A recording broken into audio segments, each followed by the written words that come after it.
10 coats of paint stained in tobacco.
Well, good afternoon to you. I still hear the music. Isn't that interesting?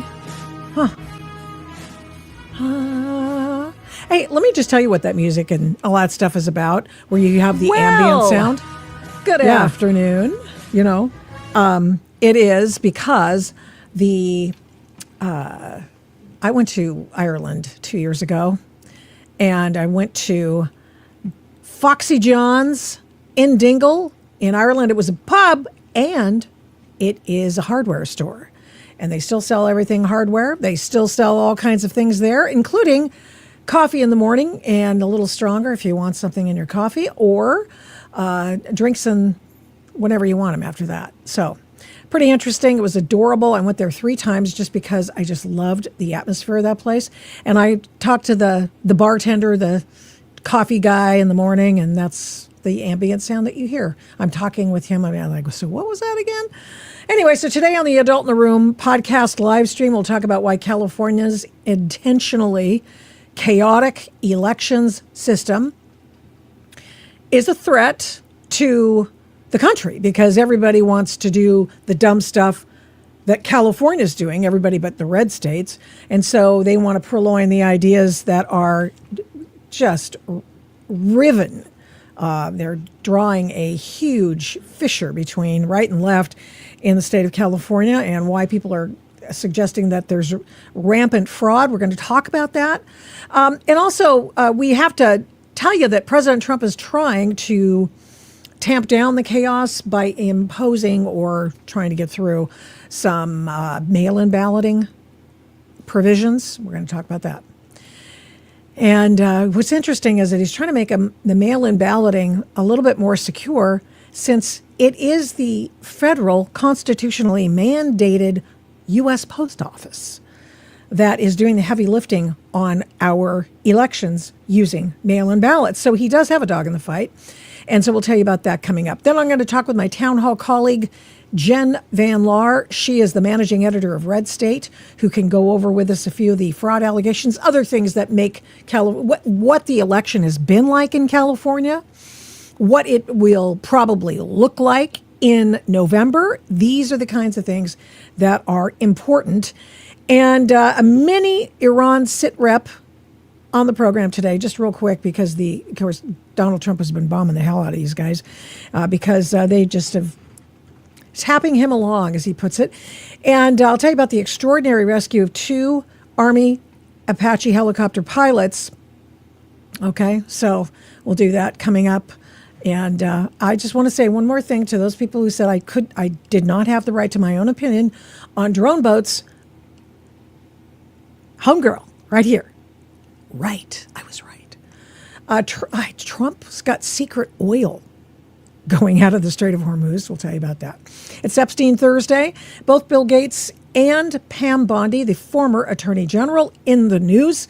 And the Pam Bondi deposition has been released, and we'll go over that. There's been some kind of interesting things in there. I always like the byplay. It's always really interesting to see the Democrats do things, the Republicans are doing things. Each of the attorneys are working. And Harmeet Dillon, who's in charge of the Civil Rights Division of the DOJ, Department of Justice in the United States of America, was also in that hearing, sort of as secondhand to Pam Bondi. Kind of interesting. And remember, it is time for, not right now, but I mean, it is hot book summer.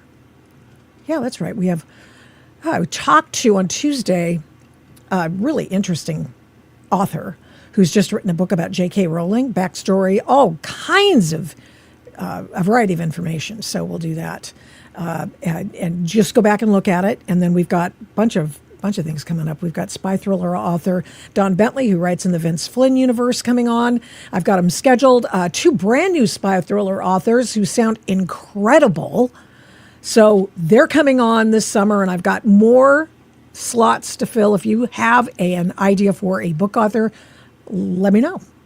It is now my honor to welcome a member of the U.S. Civil Rights Commission, I think he's still on there, and leader of the Public Interest Legal Foundation, whose work is solely to make sure that the elections process is as clean and pure as it can be. Christian Adams, town hall colleague, PJ Media, and all around good guy. How are you? I'm doing great, Victoria. Thanks for having me. Well, one of the things we wanted to do was today to talk about the U.S. Supreme Court decision on how long election days is going to be, and it didn't come today, even though a lot of people thought it was. But what happened there? Do we know? I'll tell you, on the East Coast, it's like a 10 a.m. dance. You sit there and hit the refresh button. That's what I was doing. I guess on the West Coast, my math is bad, but I want to say 7. Yeah. Oh yeah. And we did it today. We do it a lot, and no opinion in the Watson case. And that would do what? So it's going to plug a big hole in our election vulnerabilities, I think. I'm optimistic. And the issue in front of the Supreme Court is, what does a statute mean when it says all ballots must be cast by election day?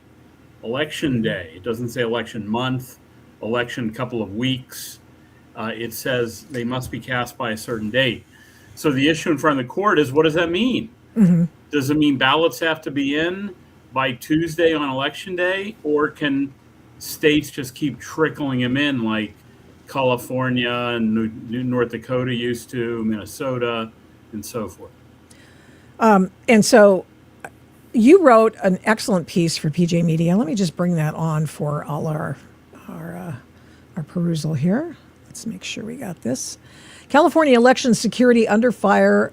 No, that's a different one. I apologize. It says California chaos by design. Yes, yeah. Here it is. I apologize. That was another story I was going to talk to Jen Van Laar about, as a matter of fact, coming up in a little bit. Well, let's go over some of the ideas that you propound in this story, which is just a real good overview of why the hell California is so chaotic.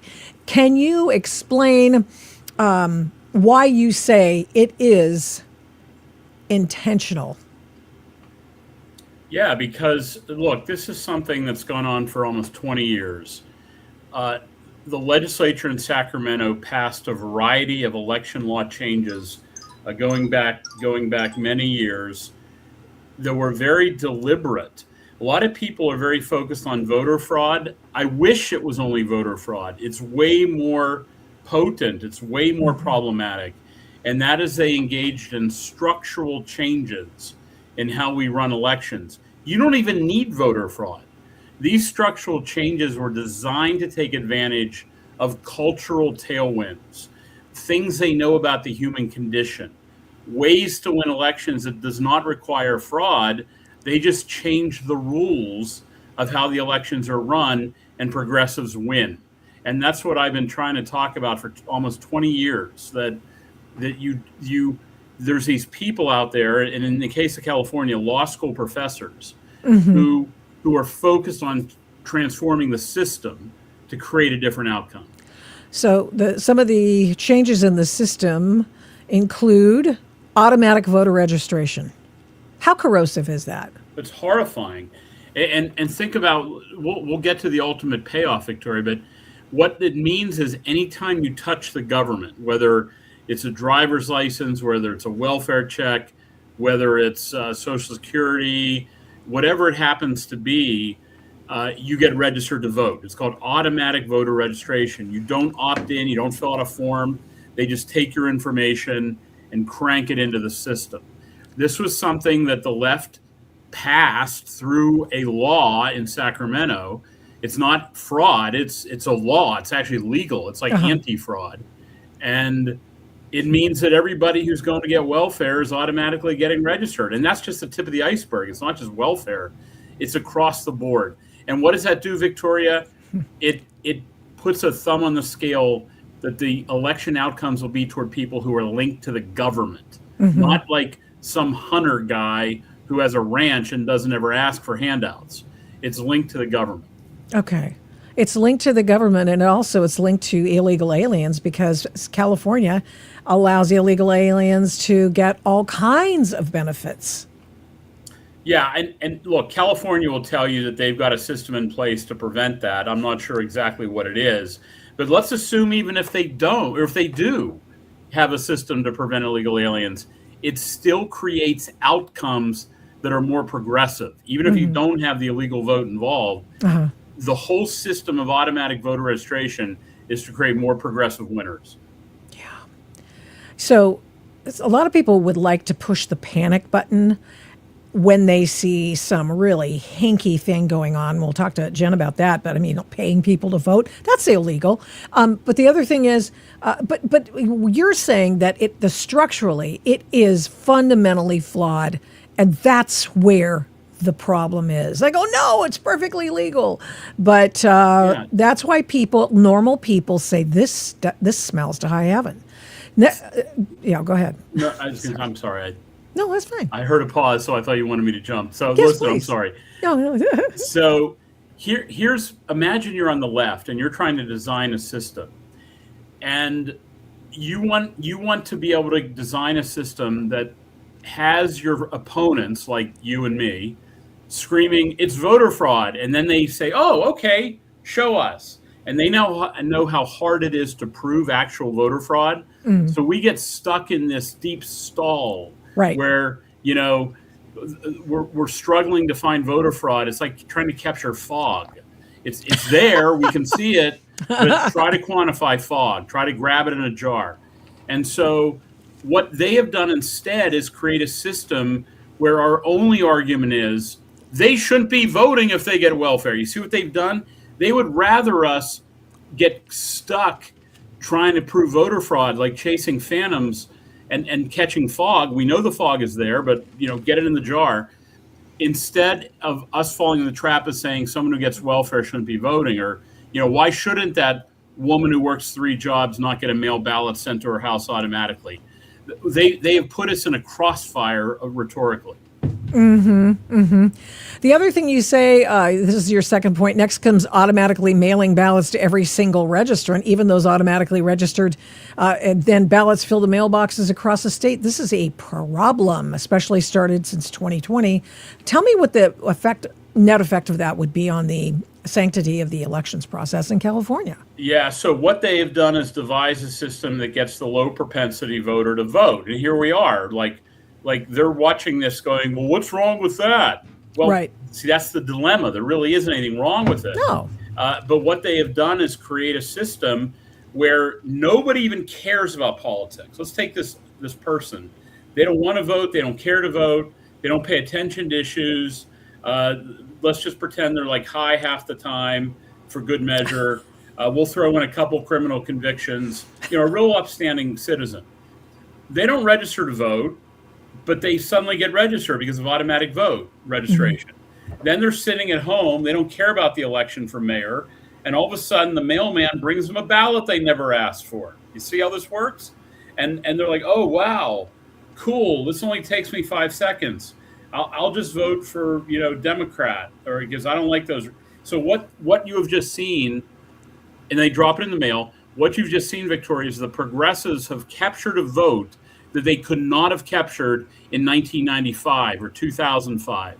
They've created a structure that allows them to win elections by scraping and dredging up all those low propensity voters in a way through structure they never had before. I'm all in favor of making sure everybody has access to the franchise. That's what being a citizen is. But the fact is that you also, I don't know that you mentioned this, but when you send if you have a flawed system of keeping track of voters in the first place, and you mail out wholesale ballots to people who may or may not be on a legitimate and well curated voter roll, you get fraud. You get voter impersonation, which we've seen before. Yeah, I mean, that happens on the back end of all of this structural change is, somebody moves. Remember, here's the more genius of the design. People who live in apartments move more. People who live in apartments tend to be Democrats. So what I've just described to you structurally sends more ballots into your apartment of people who never lived there and haven't lived there for years. So suddenly the upstanding citizen I described earlier doesn't just get his ballot, he gets 3 more from someone who used to live there. Right. Now, let's assume that many of those upstanding citizens will not break the law and vote the ballot. Of course, that's not 100% true. Some will. To you? And I still hear the music. yes, some will vote those ballots illegally. Not all will, but some will. And so all of the structural changes I just described to you not only scrapes up every progressive vote that couldn't be had 30 years ago, on the margins it creates people casting ballots that weren't really theirs. And so, not to mention, I've seen California's voter rolls. The Public Interest Legal Foundation has them, and they're full of missing information, like missing dates of birth, which is like a permanent seat on the voter rolls because they can never clean you off because they don't know if it's really you. So the whole thing is a mess. And I know that the folks over at Judicial Watch just talked about the fact that there are 800,000 plus ghost voters on this, and that is people who don't have any, there's no tether to the voter and the system. They're just there and they're receiving ballots. Is that true? I think what they have are people who haven't come off and haven't voted for a significant number of elections. I think that's what they mean by that. We have the same data, and really there's no federal obligation that you have to remove them. We've been litigating this all over the country, and the courts have basically said, if you have a program, I think we talked about this once before, if you have a program, you've got a safe harbor. And so the big issue I'm concerned about in the voter rolls in California are all those missing dates of birth. We've run them through databases, the names, 95,000 deceased voters on the rolls. That's 95,000 ballots that went out that the voter is not alive in California. 95,000. Public Interest Legal Foundation spent a lot of money comparing the voter rolls to databases like credit reporting databases that we have access to show that they're dead. That's what's really troubling to me is the people who have been dead and are still getting ballots mailed to their former residents. Now, the question I have, your organization went out and went to places where people were registered to vote in Nevada. And in Nevada, they were registered at 7-Elevens and casinos and, all sorts of places they weren't there anymore. You literally checked to see if, hey, is Bob Smith here? And they're going, what are you talking about? Has that been done in California? Have people gone to places where they purport to be living, the voter is purported to be living, and checked? Well, look, I'm not sure. So I don't know the answer, but I think, you know what? I think we'll do it. And I know one thing, we're going to be looking in the fall in the general election at places that are getting large number of ballots. We're going to be collecting that video, Victoria, so stay tuned. Okay. And so, California, a lot of people have thought has been a lost cause. Right. And I think that's why it didn't get much attention. That's one of the reasons we decided last year, because we got enough support from the public to do it, to start to look carefully at California. And that's why we, ordered the database and have found the 95,000 dead. So how come they'll give you the database, but they won't give the feds the database? Well, this is a little different. We're generally using a different law than the feds. And we've won court cases. That's the other big difference, is we've been winning these cases around the country for a decade. When people deny us the voter rolls, we have a record of success in getting these records from the states. Okay, so what law are you using as opposed to what the feds can do? I mean, Harmeet Dillon's trying to get this. Surely you've spoken with her. No, I haven't. Blimey. What we're using is the National Voter Registration Act. We've defeated states like Maine. We just settled a case against Arizona that was denying us public records under the NVRA. They actually wrote us a nice fat $10,000 check for attorney's fees. We've beat states like all over the country. I mean, Alaska, Oregon, Arizona, New Mexico. We're winning cases and getting public records under the NVRA.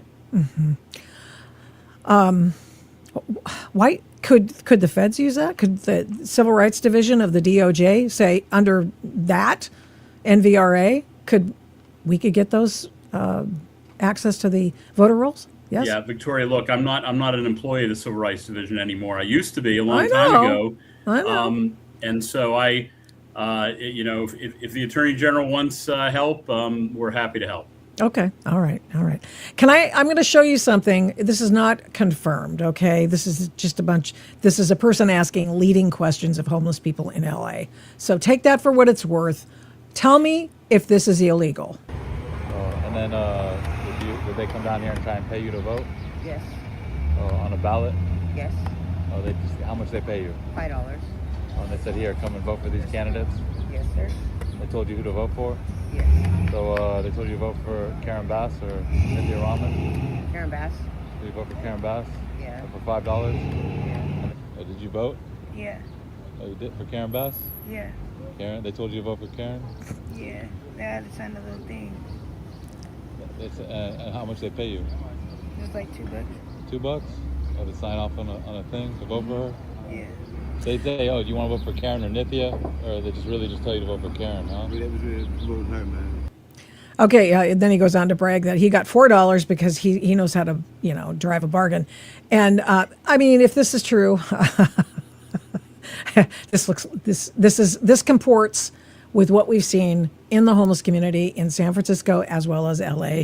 James O'Keefe had a pretty blockbuster story, which we'll talk about in a little bit. If this is true, is this illegal? Yeah, a couple things to unpack here. I had a case out of Noxubee, Mississippi with a lot of very similar behavior when I was at the Justice Department that we took a lot of work to crack open. Eventually, we won that case. And a couple things. Number one, federal law does not allow you to get something of value to vote for a federal office. I am pretty sure California had federal offices on the ballot in that election. I would like congressional office. Yeah, I think yeah, exactly. That makes it a federal crime. So if somebody's really interested in stopping voter fraud, they would go arrest those people under federal law. We'll see if that happens. And then the other issue is one guy sounded like he was paid to register to vote because he said he signed something. Normally, you don't sign something when you vote unless it's an absentee ballot envelope. So it's unclear to me whether, and I wish the guy had asked the question, right? Like, this is what happens, I guess, sometimes when you're trying to get answers. I wish I knew whether it's to register to vote or to vote, because that can make a little bit of a difference. And so the last thing that's sort of weird about all these are admissions against interest, Victoria. Like, they're like saying, yeah, I robbed the bank, or yeah, I really did kill my wife. It's like, do they live in a space where they don't realize what they're doing? Apparently so. I think people feel impervious to the law and nobody's doing anything about them. And obviously, a couple of those people were as high as a kite. Nobody cares. Well, like I said, Victoria, if the FBI and the DOJ really wanted to do something rather than talk about this, they would go make arrests. And they have. They arrested Brenda, a woman who was, she was doing two things. She was paying people to register to vote and then having them sign petitions following their voter registration. And they were still given something of value for the entire enterprise. And she's been rolled up by the feds. As a matter of fact, I have that somewhere here. Good. Here we go. Yeah, so she's been, the feds have done a good job. This is the woman who was the key person in the James O'Keefe undercover video sting. I mean, just caught him 20. Why I sound so sort of like get out there and do your job. There's been an inertia at the DOJ going back when I was there that, we don't get involved in this sort of thing. And the whole so-called, go Wikipedia, U.S. Attorney Scandal 2006, 20 years ago, folks, some people said the U.S. attorneys ought to be prosecuting these people. And Senator Leahy and other Democrats in the Senate had hearings to criticize the people who wanted voter fraud prosecutions. And some U.S. attorneys resigned and then became like anti-Bush New York Times darlings because they said, I didn't want to prosecute voter fraud. So you got to understand there's an inertia inside the department against prosecution. Oh, great. Oh, that's wonderful. Plus, there's been all sorts of stuff going on with respect to the DOJ right now, and a lot of people quit and all that jazz. And you would know more than I do about that since you live in the DMV and you know all the players and have worked there. So, and we appreciate everything you do, and appreciate that story that you wrote for PJ Media and sort of laying it out there in simplest terms and talking about the structural problems with this voting, milieu. This whole, I don't even know. It's not a machine. It's just a mess. That's a great way of putting it. Yeah. Thank you very much, J. Christian Adams, the Public Interest Legal Foundation. PILF is where you'll find it. Thank you so much. Appreciate it. All right. Thank you for having me. Take care. Okay. Well, yeah. So sometimes what you think is, this looks wrong. This is an example of voter fraud or what have you. Not necessarily, actually. And so sometimes it's just the system that is just utterly dysfunctional. And so it is in California. And so if you do roll up people who have paid people to vote, paid people to sign petitions, which, by the way, not okay either. That's against the law. And but if you're getting them to with the idea that you're going to pay them $5-10, like remember now we had the journalist from San Francisco, citizen journalist, takes video. He finds people who are being told what names and addresses to put on the petitions. Like, oh, okay, they have to register to, well, actually, in this case, they are purloining someone's identity. They are cheating. And so, obviously, that's not okay either, right? Am I right? Am I right?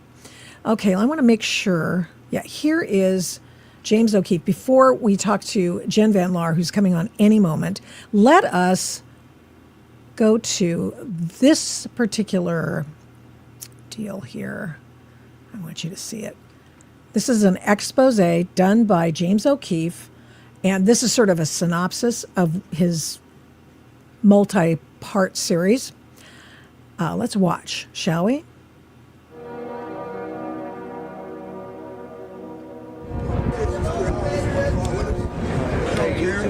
Now we're gonna give you $2. We just need 14 signatures. The petitioner Brenda Brown hands cash money to the homeless person, not only for signing the California ballot initiative, but also as payment for them to register to vote. Now, because you haven't registered, I need to register you so I can get paid too. I'm paying you guys, I need to get paid. Come on. That is a federal felony. And it didn't just happen once, it happened over and over and over again. We personally witnessed and covertly filmed this happening at least 28 times over the span of our investigation. And that is just in Los Angeles. Many of the homeless have zero understanding of what it is that they're actually signing. But what is that petition for? You know the petition for? I do not know. The petitioners instruct the homeless to enter made-up addresses like Pinocchio Lane. What do I put as my address? Yeah, just put you live on Pinocchio Lane. Oh, you can just take it out. Oh, good. And all of this occurring just outside the front doors of shelters and NGOs such as Weingart Center, which have received hundreds of millions of dollars in government money. One Weingart employee tells us when and where to find the illegal cash exchanges for signatures outside, and says the cash being given out is coming from a higher source. Do you know if they provide the money that they're handing out? Yeah, The company that's what they give out. When they give the money out, they got to go back and tally up if they stealing the money or not, so they got to have signatures. Most of them be right across the street under that tree. You can check with them Monday through Friday. So Brenda, this guy's saying, and in fact it happened, where Brenda copped a plea and with the feds, and Brenda is the person who was paying people and keeping track, like that gentleman just said. Hey, well, okay, so they have to keep track of the money that they took, the money that they gave out in exchange for the voter registration and or the signature on a petition. Ruh-roh. So there's plenty of evidence in this thing. And it goes on and on and on. This isn't the only place where this is happening. We saw that in San Francisco as well. It is a sieve in California. Not only do they not help do anything about drug addicts on the streets that are doing this, and they call them the homeless people. And I don't mean to make light of that. They are drug addicts on the streets. That they're not homeless people per se. They probably have a place to go. But they look the other way. Oh, we couldn't possibly follow up on what the homeless people are signing. Yeah, you could, but you don't. And James O'Keefe went out there and got the goods. While another Weingart employee advises the homeless on how to practice plausible deniability and ignorance of the law. See, they said ignorance is no excuse for the law. But a lot of times I have to say I didn't know. I had no idea. Oh, that would be what he should say. He should say. Yeah. The petitioners orchestrate an elaborate pyramid scheme of unregistered petition circulators. If I were to hire you, you would be under me. Yes. I'm under my son, I'm under him, and you under me. So That's Brenda. it's like a pyramid game. Brenda's in trouble with the feds now. And I can tell you, in all likelihood, Brenda is singing like a bird. And really, I don't need you, you need me. I don't need you. One of the petitioners threatens Whoa. to attack one of our journalists. Go down the street, bro, before we move you down the street. I'll knock you out looking right at me. Bro, why are you trying to be like that, bro? Man won't knock your ass out. Bitch ass nigga, don't come over here again. I'm gonna beat your ass. And an employee of the Los Angeles Homeless Services Authority records not the fraud, but the people exposing it. That you okay? Why are you filming us? I'm with the LAPD. You know it's a crime to say you're the police. No, I'm not with the LAPD. Well, that's what you just said 2 minutes ago. Why did you lie? As the NGOs pretended to be the police. I mean, this goes on for several minutes, and we've played some of it before. We have shown you the video from San Francisco where they were paying people to sign petitions and, all of that. And it's a mess. But to properly characterize it, I go now to my town hall colleague, Jen Van Laar. She is the managing editor of Red State publication and very well-regarded publication. And Jen Van Laar, how are you? I've just been baffled and stunned and all those other words all week. Tell me what the state of play is right now from Spencer Pratt to Steve Hilton. Whew. Well, Steve Hilton, I'll start with the easy one. We know that obviously the official canvas still has to be completed statewide and the election certified, but it looks like there's no way that anyone other than Javier Becerra and Steve Hilton will be the two candidates on the ballot for governor. City of LA mayor, a lot different. It actually does look like it'll be Nithya Raman and Karen Bass at this point. Spencer Pratt, as your listeners I'm sure well know, was leading and seemed to have it locked up until just statistical anomalies that have never ever happened before, with all of these ballots coming in from Skid Row, all voting for the DSA candidate, came in and rocketed Nithya Raman, who at this point has a 30,000-ish vote lead over Spencer Pratt to go into second place. So that's where that is. But I know that his team is working on a couple of different things. There's about 13,000 ballots citywide to be cured.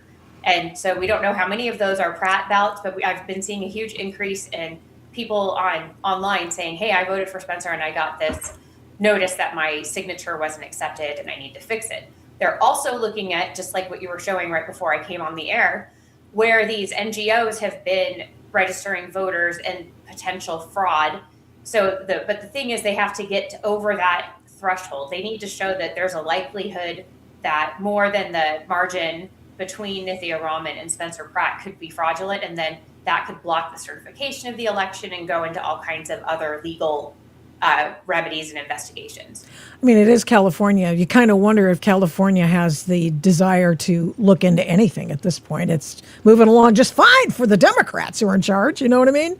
Yeah, so I looked a little bit into that yesterday because there's a lot of differences depending on whether it's a municipal election, a statewide election for a federal office, and if the municipality is a charter city or not. And Los Angeles is a charter city, but they adopt the California election code guidelines for when people can challenge certification, and have that kind of thing. So unfortunately, it goes to the California state courts if that's the route. And we saw with the Prop 50 when we were trying to get that from trying to keep it from being on the ballot, all the California courts just wouldn't even give a hearing, wouldn't even say why they wouldn't give a hearing. And because it was a state constitution matter, SCOTUS couldn't take it up on that, or the federal courts couldn't take it up on that. So I would foresee this being the same thing legally. If it's a municipal election, it's governed by California law.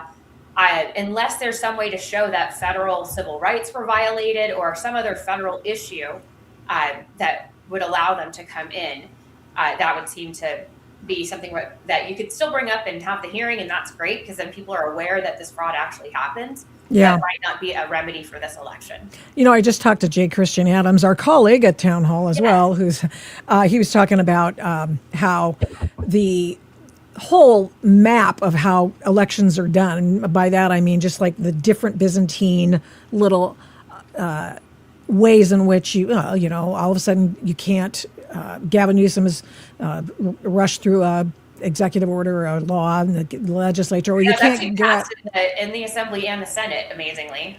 Yeah, no, tell me what that was all about.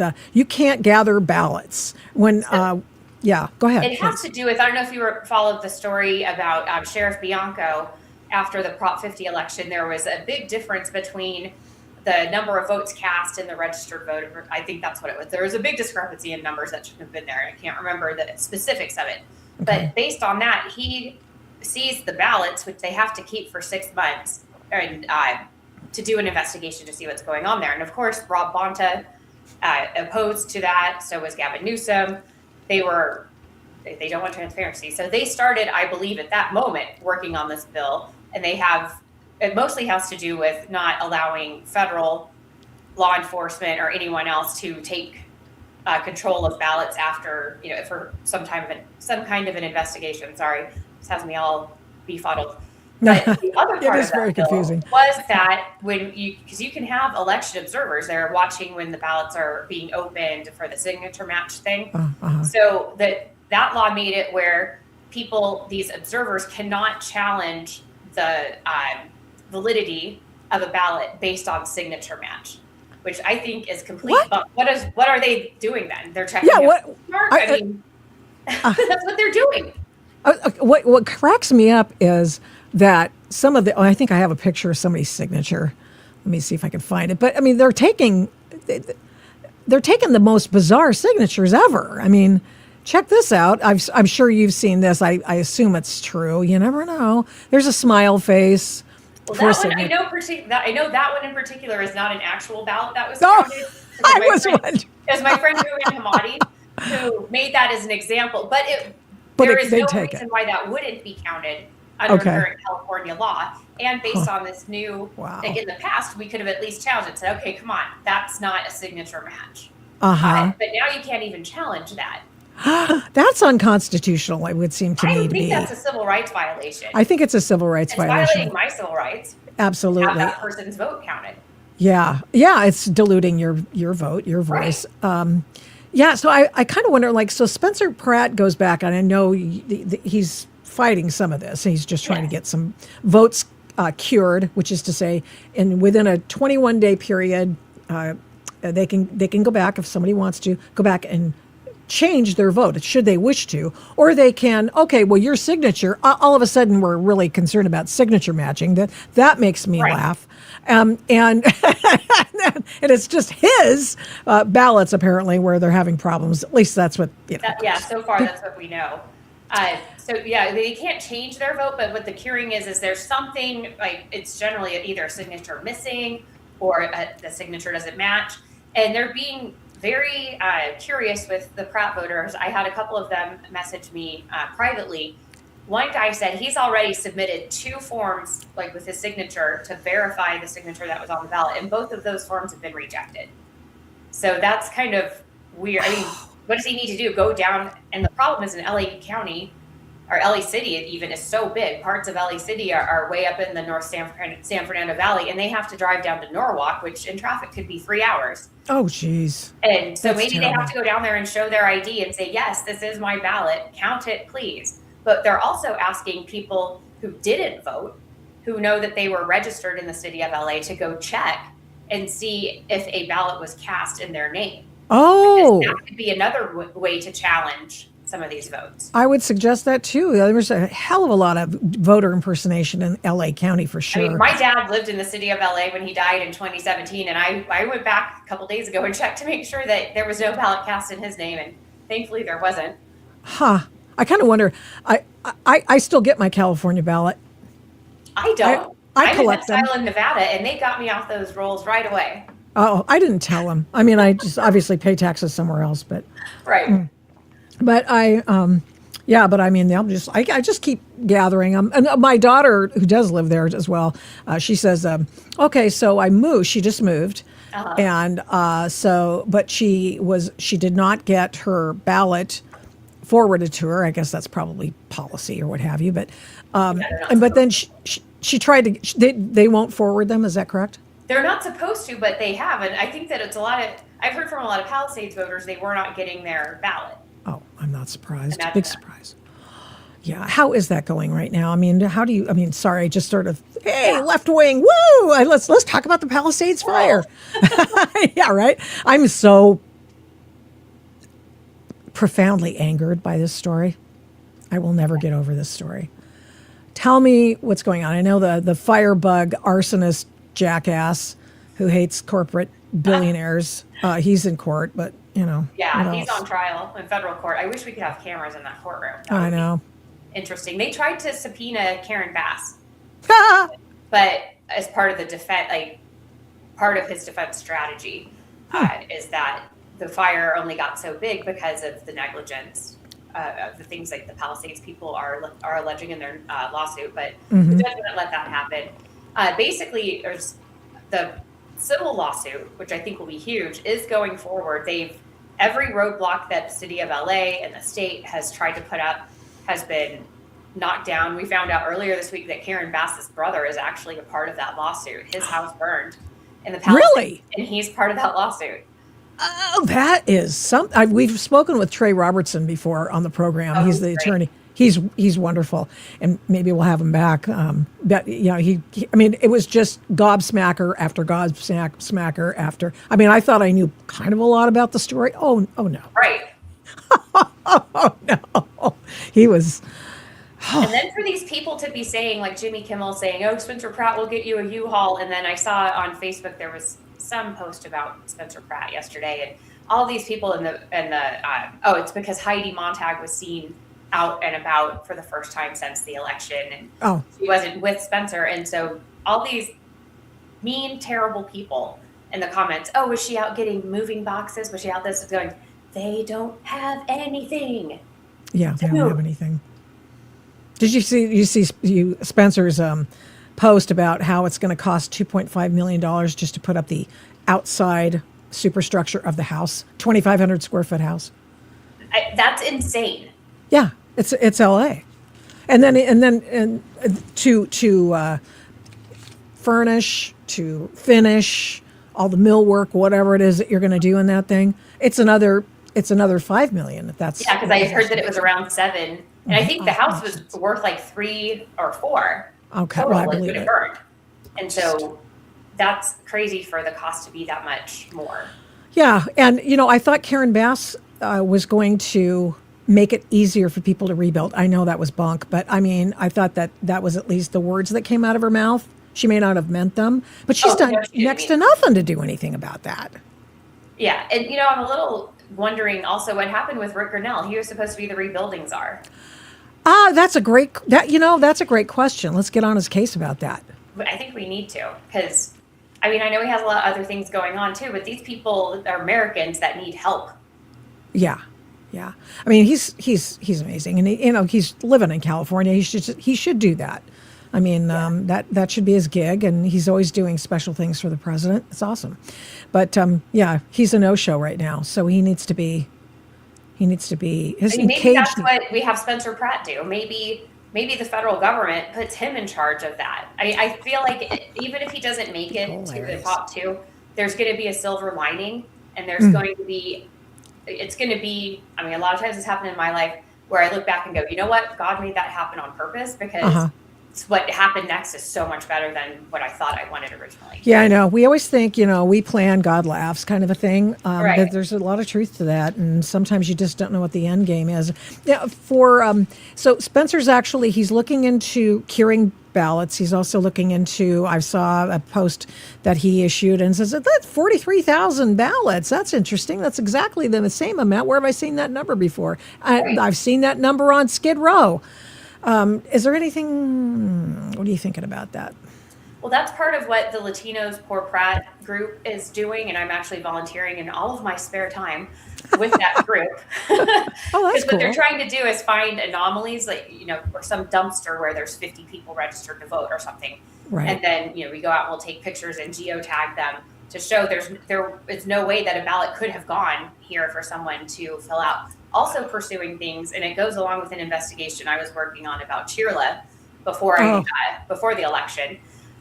Allegations that these people in the homeless shelters or within other you froze up on me. Social services areas, whether they go to like mental health or LA City, that they're being forced to fill out their ballots a certain way, or to just give their blank ballots with a signed envelope to people, in order to not get beat up or in order to get their services. Looking into allegations of that too, because obviously that's very criminal, but also kind of casts doubt on the results of the election. Oh, interesting. Now, I don't trust Chirla ever since they started fomenting the riots against ICE. I didn't trust them before that, but yeah. I saw them in 2015 when Trump was in LA. They did a whole protest out in front of the Lux Hotel, and they tried to make it look grassroots, but then of course they had all the buses around the corner and people with all their Chirla t-shirts and signs. They're as bad as the SEIU. Are they the same people? There's a lot of crossover, but they're actually affiliated with PSL and all of that group, and Code Pink and everyone too. So it's just like this huge web of terrible, evil people. Wow. Well, thank you so much for coming on and telling us about it. You're right there, and I know that you care. I mean, she refuses. You're going to stay and fight, but you've had to get out for security reasons, right? Yeah. So I go back unannounced from time to time to work on things, but yeah, I had to get out of there because the Chirla people and others, I had too many threats. Yeah. Are they looking into that? Is somebody looking into that? The feds maybe? Did they have a C3 status? Doesn't Chirla? They have a C3 and a C4. Not a lot right now, but I'm just working on taking them down, and then it doesn't matter. Then I can go home. If you need any help, I'd be very happy to help. Awesome. Yeah. Okay. Take care. Jen Van Laar. She's with Red State, the managing editor, and she's just constantly working on stories. And if you have any tips, send them her way and my way too, actually, so I can keep on top of what's going on. Thanks again. Thank you. Thank you. Awesome. So, the bottom line of this is there is so much dysfunction in the state of California. And as Christian pointed out, they have done that on purpose. There is planned chaos. If they wanted to have planned and commissioned and carried out a clean election system in the state of California, they would have done so. We used to have one. Before 2015, there was a new way of doing elections in California. Still got to go to a polling place. It was before 2020, obviously, and the fact that there would be universal mail-out ballots, and that changed everything. It was bad before.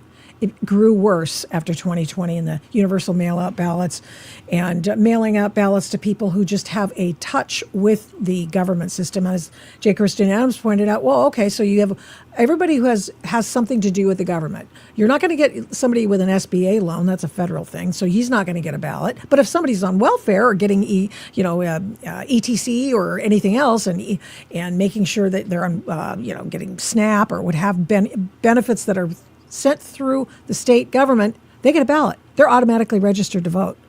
Like, okay, interesting. So it's caused a mess, is what it has. And then people just say the ballots just keep coming. They could have moved. They don't know. The ballots keep on coming. And so what that does is, people, if they're not voting the ballot, somebody's voting. voting the ballot. I think if we were to go back, we'd find probably a decent percentage of the ballots that were just universally mailed out, not necessarily voted by the person, were at least filled out by someone else. I mean, that like Jen was just talking about the fact that her dad she checked to see if her deceased father was still voting in the state of California. No, he's not. But trust me when I tell you, it's entirely possible. Entirely possible. Okay. Man, oh man. We have a small Iran sit rep for you today. I wanted to let you know about this. And the reason is because over the last 24 hours, a couple of things. I'm getting whipsawed again from, President Trump saying, okay, well, day 3 of bombing, we're going to go for it. Next thing we're going to do is get Karg Island. That was the latest. And all of a sudden the Iranians go, oh, well, no, wait a minute now. We'll come back to the table. And so he stopped bombing them. But he is just bombing the crap out of them. First it was Israel bombing them. And then it was us bombing for the last 2 days into day 3. And now of course, the Iranians are going, please stop that. I'm like, why are we doing this? Why are we giving them any quarter whatsoever? But Trump's Trump, he hates war, so what are you going to do? So, okay, all right. He wants to go down in history as the guy who didn't keep, endless wars going. Okay, fine. I don't like endless wars either. Nobody likes endless wars. But what was cool over the last couple of days, Monday night, this was not the cool part. Trust me when I tell you. The cool part was not that our Apache helicopter pilots were blown out of they weren't blown out of the sky. That was the really interesting thing. What was going on was remember a few months ago, a couple months back. And so I was saying, hey, when the Iranians decided, IRGC, not the Iranians, the IRGC, the Islamic nutballs, and they took over, or tried to, they sort of asserted themselves and started doing violence against certain ships that came into the Strait of Hormuz. And on the way to Karg Island, and so what we did was, I say United States, because I am on the side of the United States. Okay, I don't know whose side you're on. I'm on our side. So anyway, so we stopped. You stopped the oil from and to Iran, and then so President Trump said, okay, screw this. After what happened was they sent the IRGC sent one of their drones. I don't know what size drone this was, and it pierced an Apache helicopter and got into the cockpit of an Apache helicopter, and it wedged itself between the two pilots. Now, you want to talk about a pucker factor. I mean, this is just unbelievable. And so I wrote a story about it because here's the thing. You know how they were rescued? They were rescued by a drone boat. And the reason I bring it up is because it wasn't too long ago that I talked about using a drone boat or, autonomous boat, because I saw some video of one out of Washington State, the naval shipyard there. So, so local Seattle station got some video of it. And I showed it to you. And I was told to keep my trap shut because I'm just a dumb girl and I've never served. I didn't get the dumb girl thing, but whatever. But I said, hey, why not use a drone boat, float it out in the Strait of Hormuz, find out, and then when it is attacked and targeted by the IRGC, then home in on the missile installations. Okay? That's what I was saying. And so I said, that's dumb. Blah, blah, blah. And I was told to keep my mouth shut because I didn't know what I was talking about because I didn't serve. Well, I happen to have opinions. I'm a person. I have opinions. I've had a lot of opinions over the last many decades on radio and in print and on this podcast, as a matter of fact. And I thought, okay. When the drone boat was sent to rescue the pilots, I went, oh my gosh, I know whose this is. It's Saronics. I bet you anything. And the reason I know that is because you and I've told you about this before. I'm going to find the Saronic. Where the heck? I had that. Oh, I know. I got it. You and I have had this discussion before because, I go, I told you there are drone boats. There've got to be drone ships.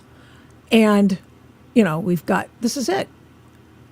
This is what they've got. This is what they can use, right?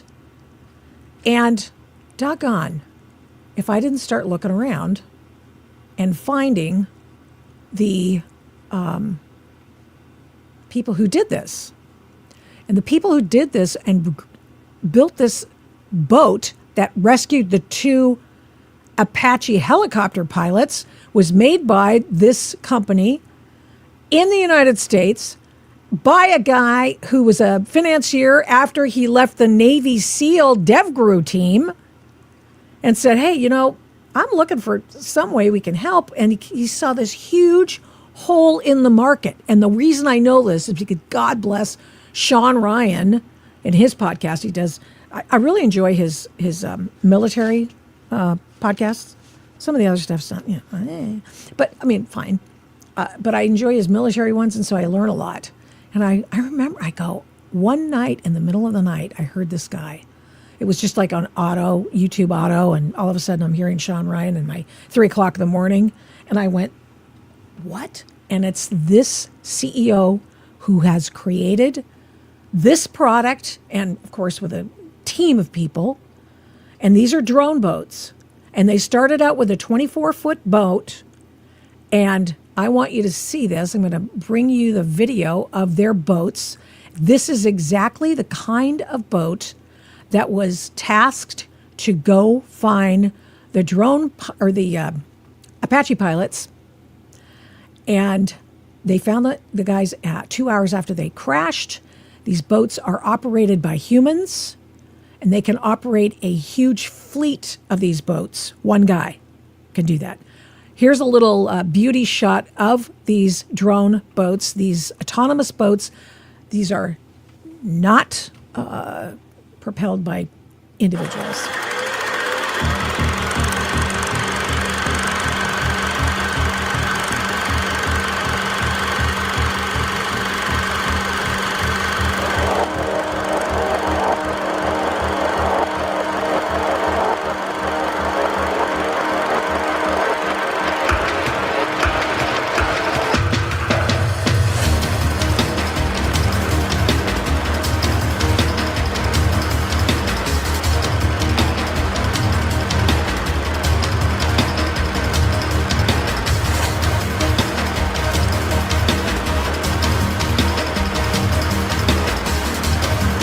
Oh, yeah.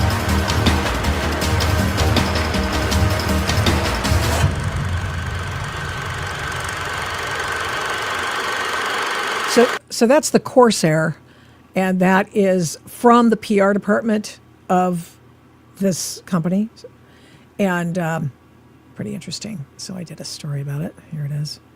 Story behind that drone boat is almost as cool as the Apache pilot rescue. It's pretty cool, and I linked over to the Sean Ryan podcast with this almost 4-hour interview with the man who started this company with others. Felt like there's got to be a way. We have submersibles that are drones. We have aerial drones. How in heaven's name do we not have surface ships that are drones? Well, now they're starting to produce surface ships that are 150 feet and more long. And these ones are the Corsairs. I think those are the smaller ones, 24 feet, I think it is. So, but this guy, let's see, Mavroukas, Dino Mavroukas is the CEO of this company. And he says, oh, so I walk up, because the Navy SEALs have always used the, oh God, what do you call them? Zodiacs.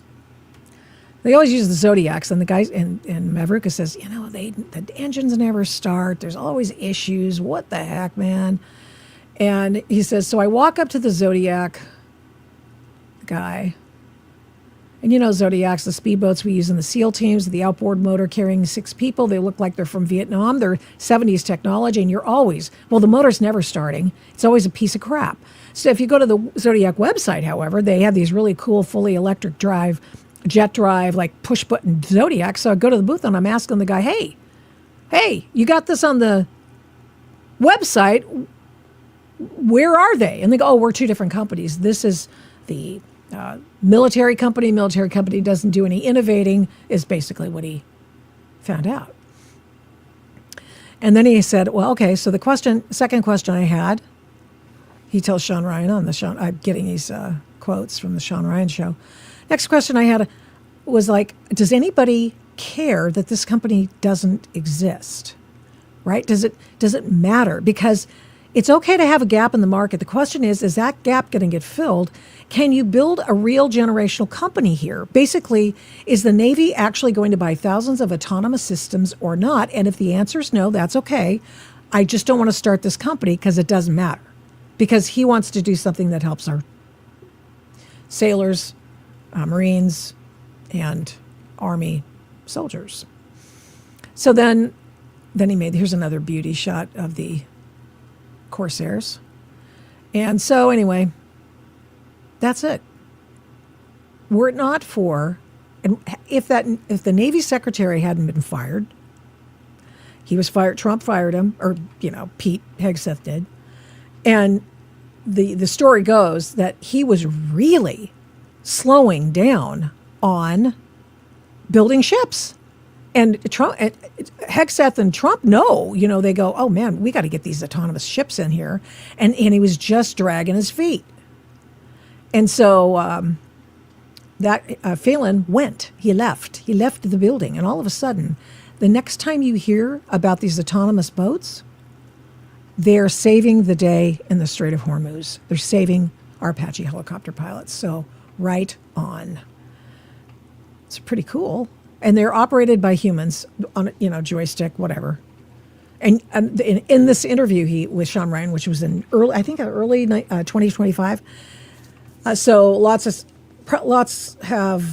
things have changed. But he said, you can have one guy manning up to 100 boats, operating 100 boats in a particular theater of war.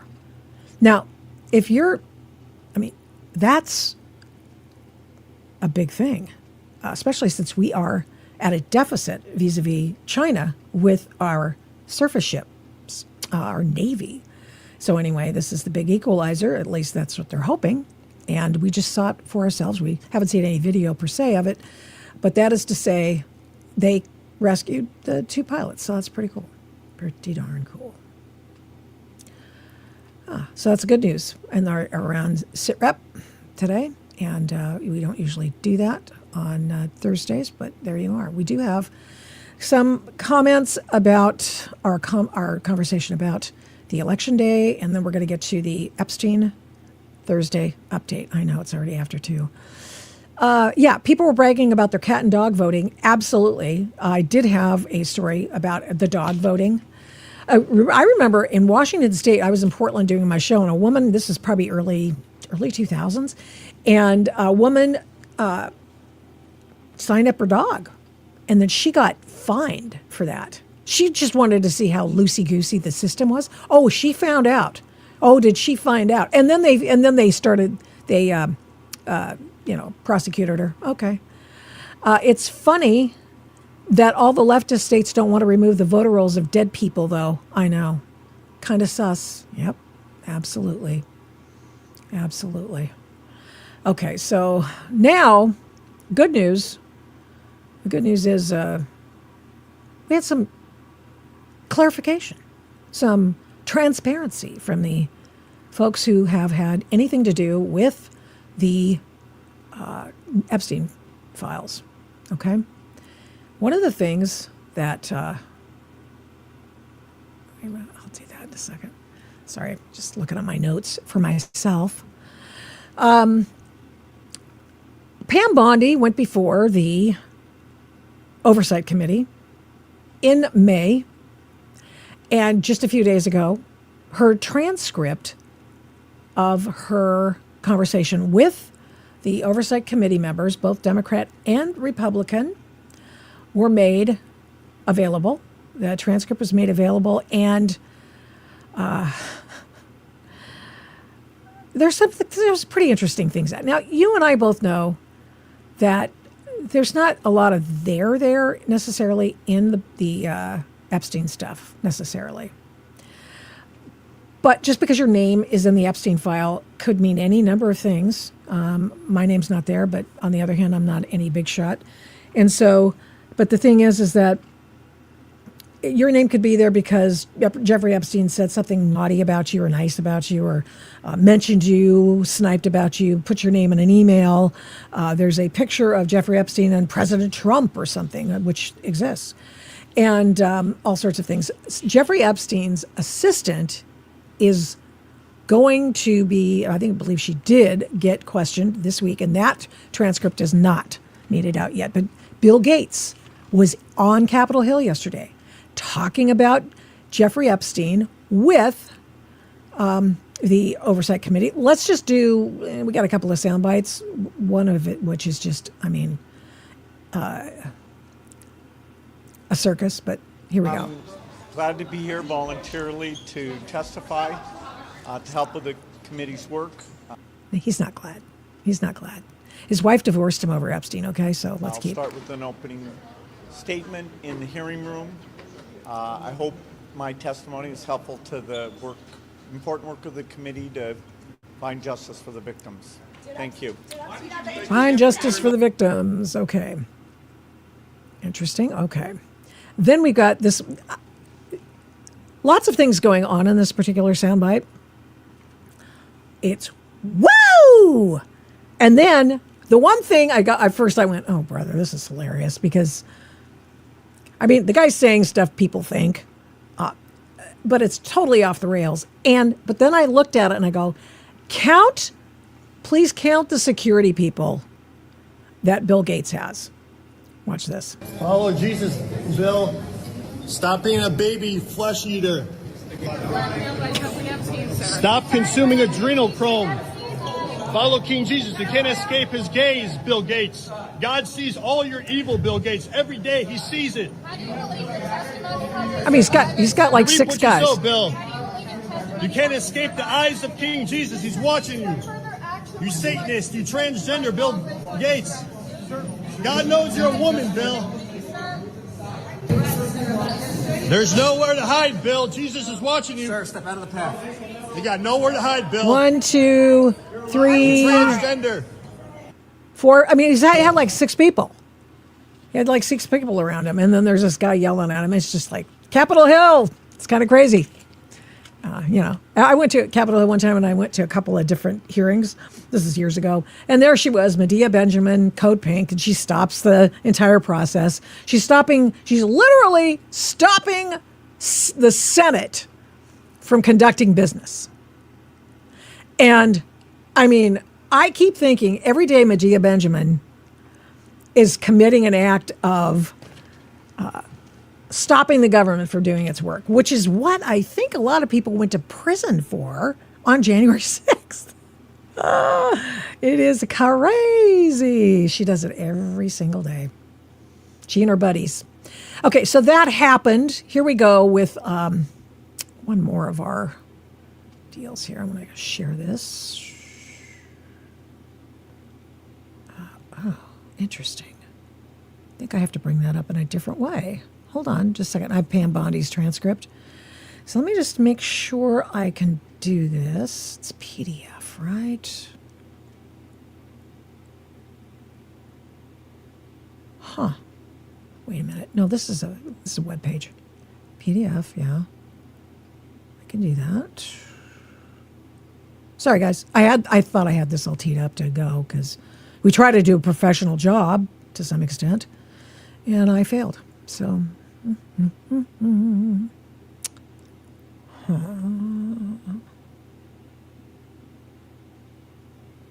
oh, I see what's going on. Stand by here. Share. I just share screen. My share screen thing went off the rails. There we go. God bless America. God bless America. Pam Bondi, right here. All right. 111-page transcript. Here, 111. So I went over the highlights, so you don't have to. A couple of different pages that I wanted to call your attention to, and I had many.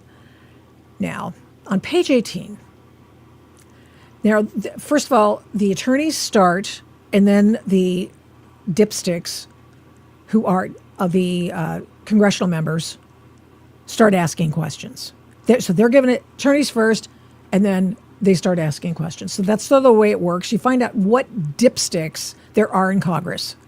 How some people are incredibly untalented, and they are all attorneys, mind you. Not all of them. I'm just exaggerating, but they feel like they're all attorneys, and they act like they're not, or they act like they've never been in a courtroom before, or they act as if they've never questioned somebody before. Or anyway, so what was interesting? Multiple things were interesting. Pam Bondi, the former Attorney General, is being questioned, and with her, which I found weird, was Harmeet Dillon, the former attorney in private practice turned civil rights division head for the Department of Justice, and who had previously worked for and with Pam Bondi. So I don't think there's anything amiss about that. It's just weird. It's just kind of weird. Usually they have their own private attorneys, blah, blah, blah. But I think it's because Harmeet is, she knows what she's doing. So let's go to page 18. I wanted to make sure that we got a look at this because it goes over the TikTok of the release of the Jeffrey Epstein files. And there we go. Okay, into here. So they talk about Attorney General Bondi, do you recognize this letter? Yes, this is the letter I referred to earlier, dated 27 February 2025, that I sent to Director Patel. And to clarify, I said we had released approximately 300 maybe earlier documents. There are about 200 pages, according to the letter that I sent him. So they start out, first of all, ain't nobody talking about the Jeffrey Epstein files, except Donald Trump, on the campaign trail. And promises of radical transparency. The words of that are, I don't know, a phrase, a catchphrase now. And so they say, okay, we're going to release the Epstein files. And then the Congress, the Democrats in Congress go, aha, working with James Comer and others, as well as, what's his name? Who's leaving Congress? I'll think of it in a second. Forgive me for just a moment. Thomas Massie.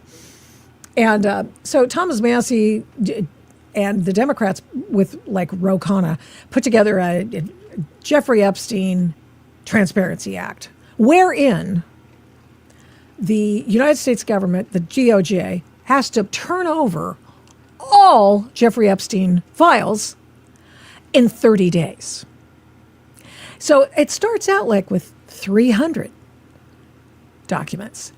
And then pretty soon they realize that, remember the big stupid thing Pam Bondi did? She has all these people who are conservative influencers on social media, influencers, and she provides them with a thick binder of Jeffrey Epstein documents. And she, these are the Jeffrey Epstein documents, which is, I think, the 300 pages. Well, the 300 pages are stuff we've already seen before, like the flight logs and stuff. I mean, we've known Bill Clinton was on the Lolita Express for years, right? We also know that there's a passenger list, a manifest. We've seen those names. Doesn't mean a hell of beans necessarily. Does it mean that the actors and actresses and all sorts of people who were on the Lolita Express catching a ride with Jeffrey Epstein on his 757 or 740, I don't even know what it was. Is this a provable connection between Jeffrey Epstein and this person and acts that are heinous acts? No. So she provides the influencers with that information, and everybody's going like, what? And remember the big old pictures? They all of them post, hey, I got the Epstein files. Got the Epstein files. And it wasn't. It was the stuff we've already seen before. So she goes over that, and then she also tells the committee that the person in charge, she put Todd Blanche in charge of releasing the Epstein files. And then they found out that most of the Epstein files were not at the DOJ. I mean, in D.C. Oh, no. They were in the Southern District of New York, because all of them were there because of the Ghislaine Maxwell trial. Remember, that was fronted. I think Maureen Comey was the lead prosecutor on that. And remember, she was also the lead prosecutor on the Diddy. And then she left after she lost the Diddy case. I mean, she's like, we out. And I believe, this is just a suspicion of mine, that she is the one who released the information about the birthday book or whatever, tried to get Donald Trump in trouble for making a doodle that went into his birthday book that was put together by his assistant. It's like, what? Anyway, Donald Trump swears on a Bible. He's never done any doodling in his life. I have no reason to disbelieve him. But anyway, so I await the transcript of the assistant to Jeffrey Epstein, which will be forthcoming. So here we have the Pam Bondi one. I've got to go to my next one. Reminder on page 19 that SDNY was withholding the documents, so that we saw that. Page 20, she claims that, this is so funny. Some of this stuff was so ridiculous. You're going to have to ask somebody else about certain things. I'm not the answer. The Democrats were very interested, page 24. We'll do a little byplay here on the colloquy between these two. And it was very interested in Ghislaine Maxwell being switched to a different lockup facility. And as far as the transcript itself and what has been released publicly, how did the Department of Justice determine which individuals would be redacted from the transcript? Great question. Not what I was looking for at that moment, but okay, great question. The Deputy Attorney Blanche made that determination based on the law, and the privileges would apply. So she goes through this, and she talks about a couple of key things here. Throughout this entire 4 or 5 hour long deposition, we learn, if you didn't know before, that people believe that there are 6 million documents in the universe of Jeffrey Epstein documents. Bondi says in this meeting, this deposition, that some, if not all, of the, they finally released 3.5 million, right? So they released 3.5 million, and there are 6 million in the universe because some of those were the same documents. They were duplicative. And some of them were not shown to congressional members in their reading room because they were privileged, which means that certain memos between prosecutors and that sort of thing were not allowed to be shown. Some of them were, all the ones that the congressional representatives saw, the people on this committee, they were all open. There were no things that were crossed out, okay, except the things that came from the SDNY, which the DOJ did not do. The SDNY did that. So anyway, so it goes in, Following this interview, Ghislaine Maxwell was moved by the Bureau of Prisons from a maximum security prison in Florida to a low security federal prison in Texas on August 1, 2025. Why was that? This is after the Todd Blanche interview with her, because Ghislaine Maxwell wanted to dangle some salacious details or what have you in about the Epstein situation so that she could get a pardon from Donald Trump. Yeah, no. But anyway, but she was moved. And so here's what Pam Bondi said. I read about it in the newspaper or online after it happened. I had nothing to do with that. That's a Bureau of Prisons thing. And then she later said, wait a second. Are you sure it was a less secure facility than the one she was in before? I thought it was like on par. So she says, wait a minute.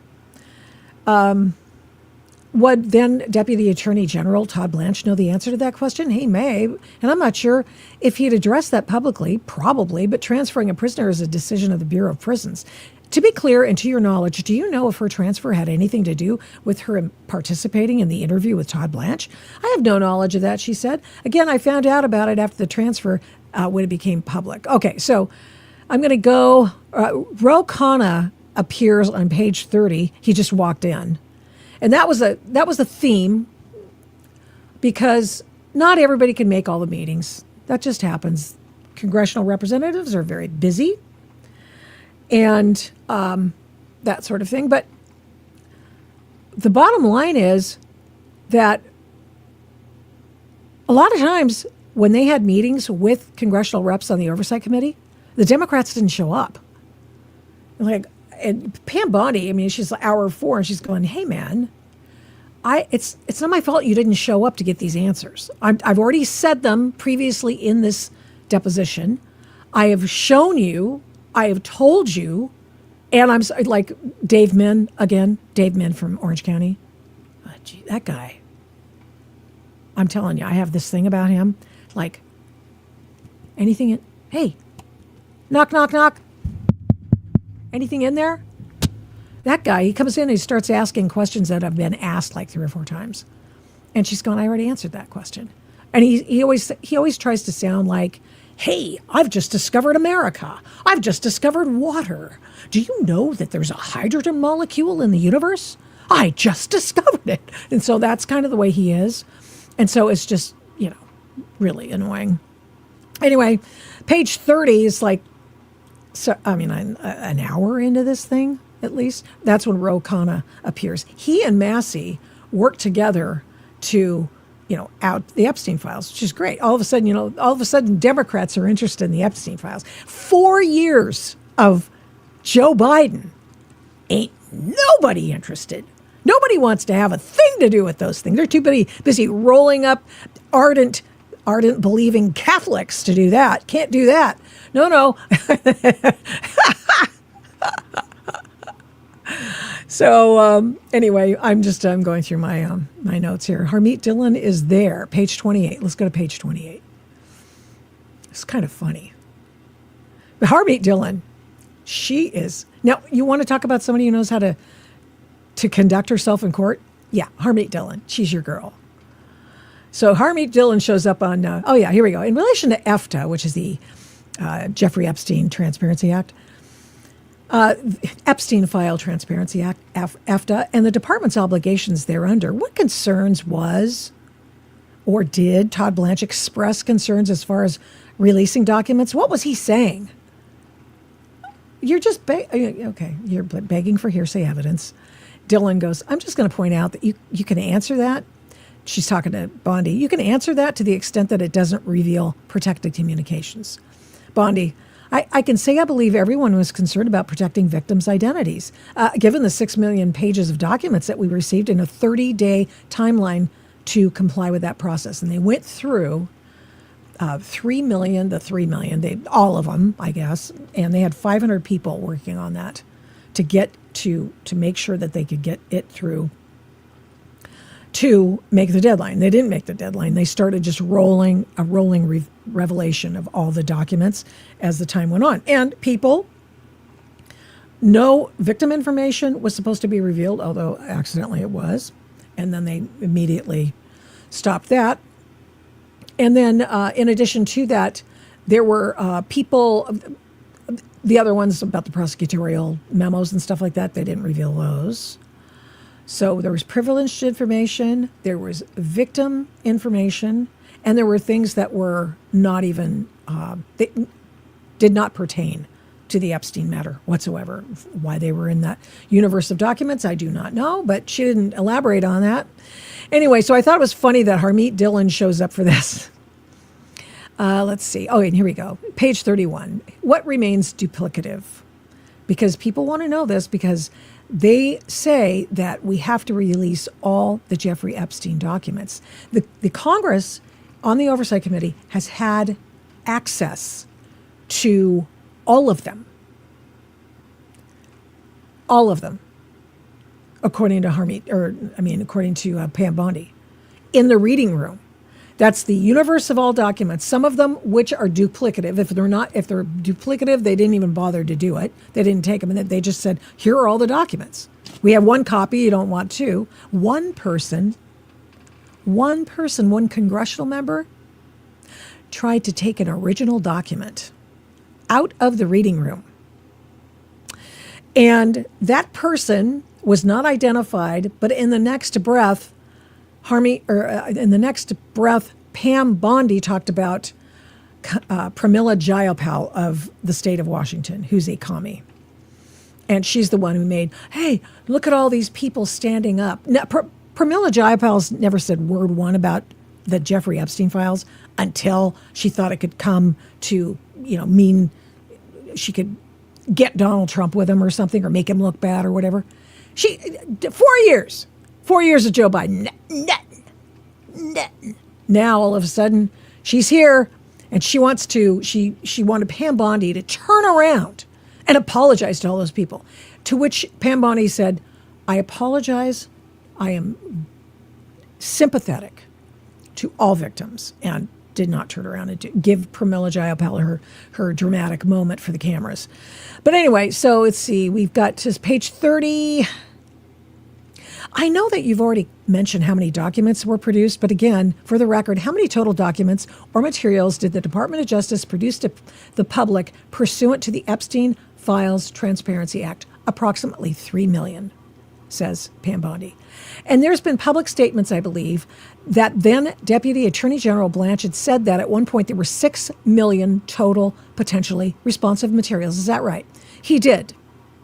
And he's clarified that multiple times, I believe, publicly, indicating that a lot of it, much of it was duplicative because it was coming from two districts doing some of the same work, same documents involved, and some was privileged. And he also stated that some of the material had absolutely nothing to do with Jeffrey Epstein.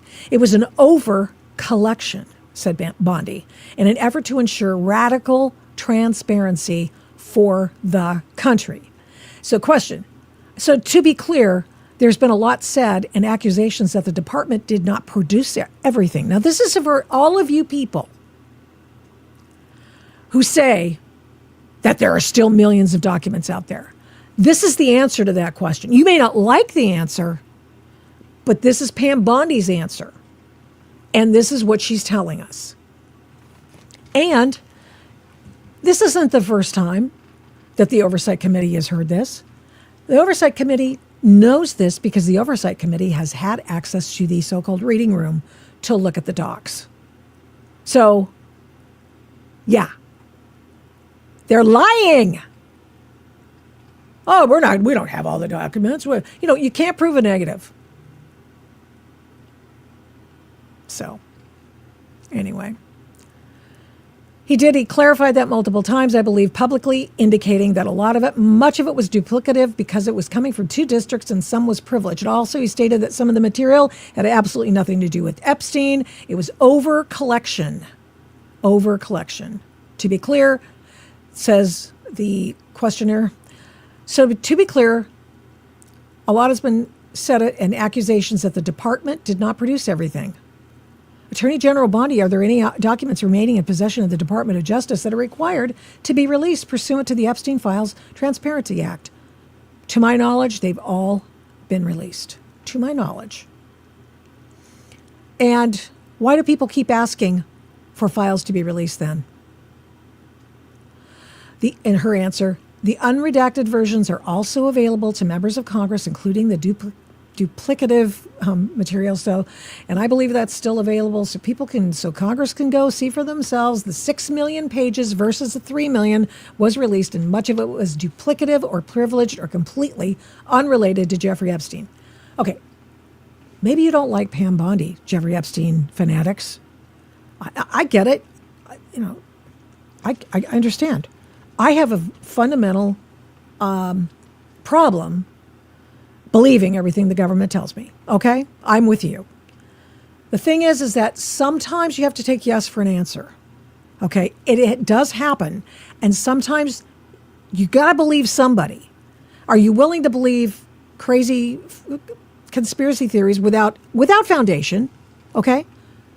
Or here's the answer to your question. All the files have been released. All the files they can. Of course, grand jury testimony can't do that. That got stopped by a couple of judges. And it wasn't until after the Transparency Act that they had access to the other stuff and they were able to release it. So Congress goes in, Congress passes it, boom. Donald Trump signs it into law. Radical transparency. Boom. You got all the stuff. Oh, but you didn't give us everything. Remember when, we've already talked about this on, Epstein Thursday. But the thing is that Ro Khanna went on the floor of the House. And he goes and he mentions names of, I think it was 6 individuals. And he alleged that they were perverts. When, in fact, they were in the Epstein file. Their names were there. These were redacted. And I've got the unredacted things. Okay. They were the HVAC dudes who worked on like Jeffrey Epstein's house or something. Or maybe it was Howard Lutnick's house. Either way, they weren't pervs. They were just dudes construction workers. Just no thought whatsoever. Assuming the worst. And, sometimes people just don't take yes for an answer. Let's see. At this time, I would like to introduce what will be marked as Majority Exhibit 3, and this is a letter from the Department of Justice to senators of Congress on January 30th. I would like to introduce it as marked blah, blah, blah, and I'll give you a moment to review. And, okay. These are my questions.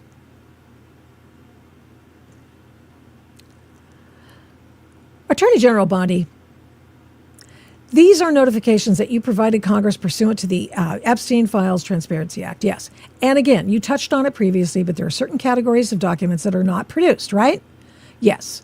And you said, again, I believe one class was duplicative documents. And for the record, I know you've been an attorney for many years, but can you explain again what qualifies as a duplicative document? Sure. The same document released twice. And that occurred, I believe, because there were documents in multiple districts within the country, specifically, I believe, the Southern District of Florida and the Southern District of New York, she said. Okay, so now, and understanding that, then Deputy Attorney General Todd Blanche was overseeing these efforts. Did he ever brief you on how many documents were considered to be duplicative? Not specifically, but I believed it was approximately 3 million documents believed to be duplicative. I believe duplicative. No, I don't recall. Actually, she says, no, I'm sorry. I don't recall how many were duplicative. So it could have been. Now she's, okay.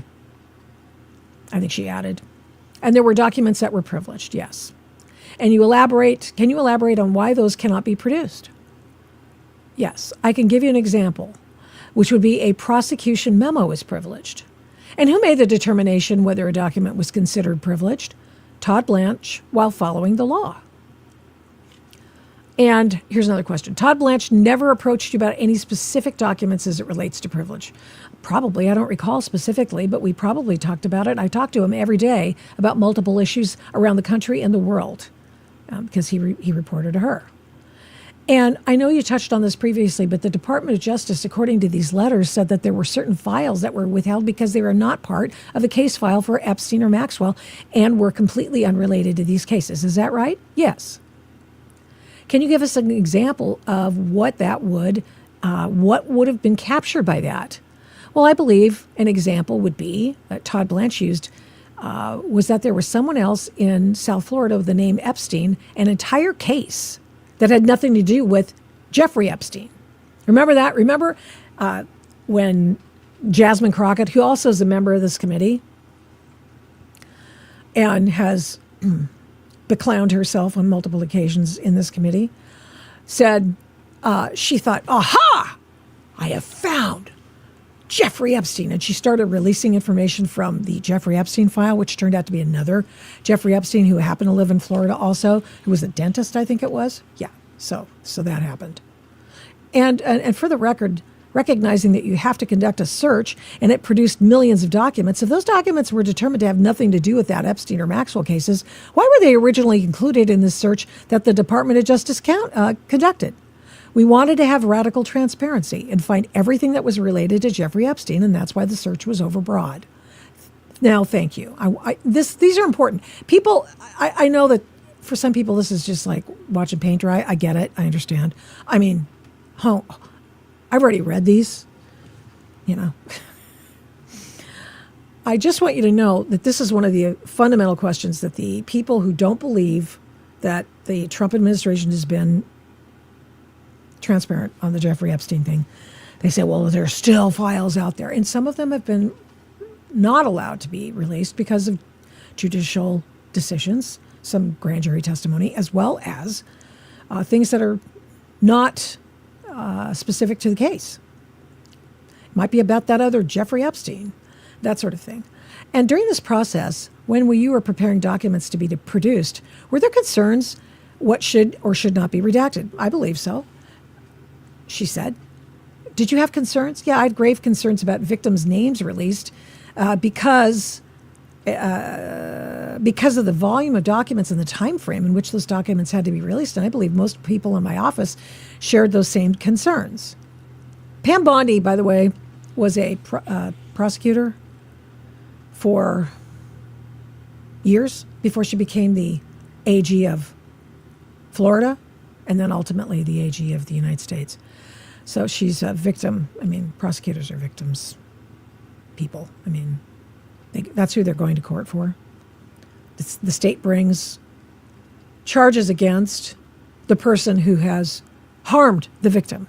So she's basically a victim's advocate. It's in a prosecutor's DNA. Okay, that's just it. So for those of you who don't believe that she cares about victims, just check yourself on that one, because that actually is part of what goes on. Also, I mean, all attorneys care for their clients. I'm not going to say that they don't. Of course they do. They're great advocates for their clients. But prosecutors, really in it for the victims. Are there guidelines in place for the DOJ employees on how to make redactions? I believe Deputy Attorney General Blanche, now Acting Attorney General Blanche, laid out those guidelines for the viewers and the attorneys who reviewed the material, and I believe some of it, protocol is listed in those memos as well. Those memos were available to the Congress and the Oversight Committee. Okay, so let's back to my notes. I want to see what else I need to... Oh, okay, page 43. Page 43. I like it when Harmeet Dillon pops up. Let me just take a drink. It's just Element. That's all it is. Nothing untoward. No adult beverages. Okay. Well, this goes in, directly to... Oh, wait, these are objections. Okay. So they got an exhibit marked for identification. I'll give you a minute to look it over and what was the date of that. I'll give you a copy, but the date is July 7th, 2019. So here's Harmeet Dillon. Look at the document, but I'll make an objection. To your knowledge, who were these 10 individuals, or 10 individuals that were redacted, they said. And I'm going to object to this question. It's beyond the scope of the witness's voluntary interview here today, which is concerning the things that she did or was responsible for during her tenure as Attorney General. Well, this goes directly to the Epstein investigation, said the redacted individual who's working for the minority. I think that the 2019 investigation,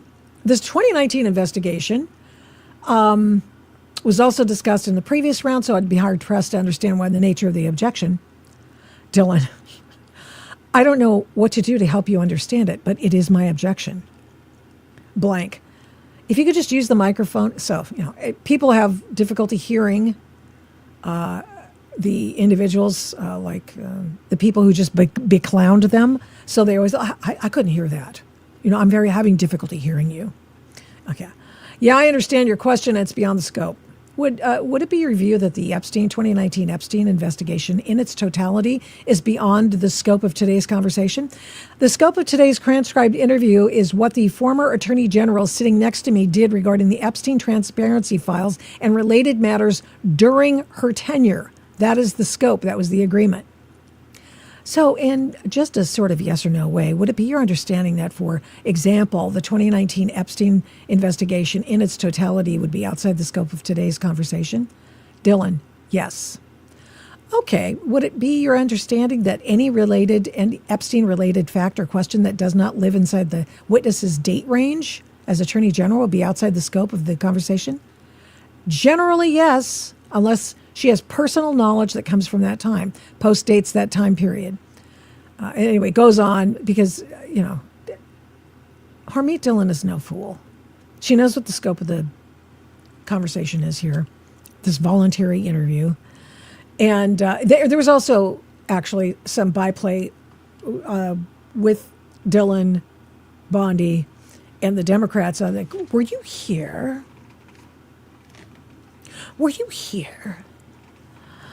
Based on your act as Attorney General, or were you here because we compelled you by subpoena?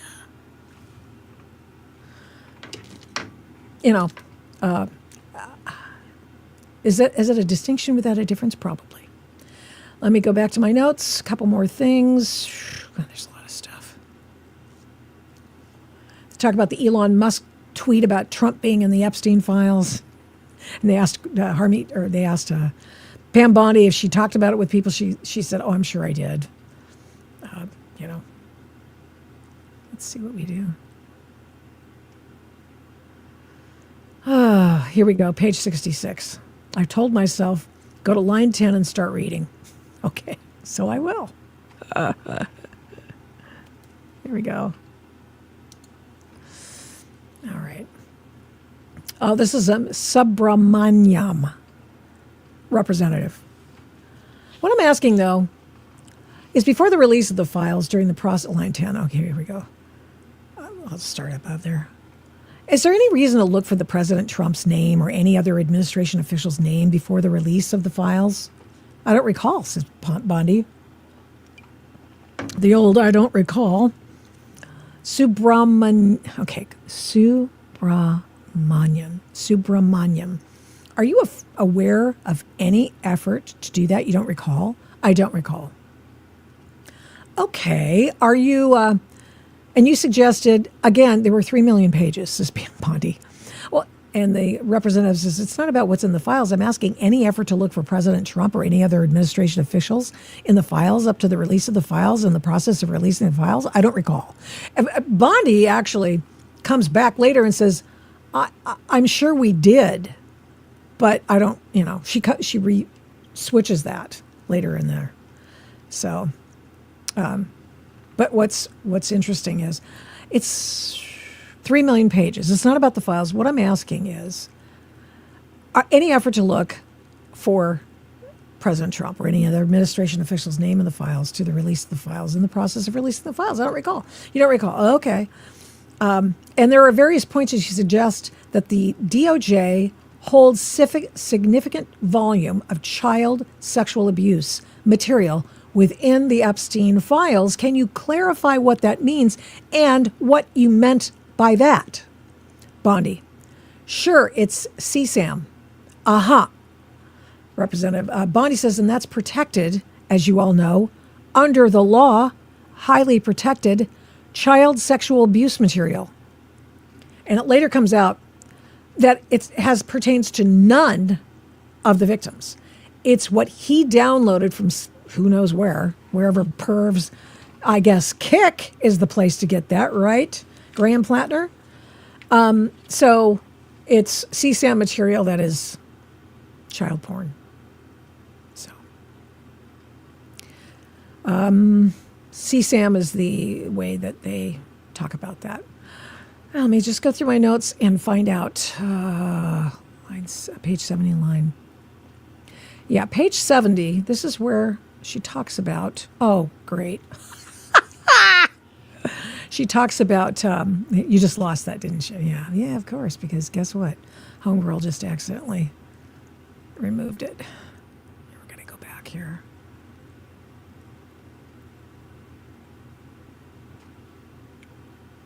Whee! Okay, let me see if I've got this up. I probably don't anymore. I'm going to have to redo it. So, hold on. I got to share it again. Share screen. Blah, blah, blah.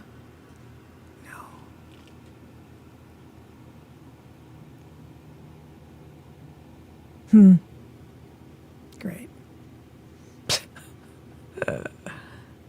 Oh, I canceled the screen sharing again. Okay, hold on.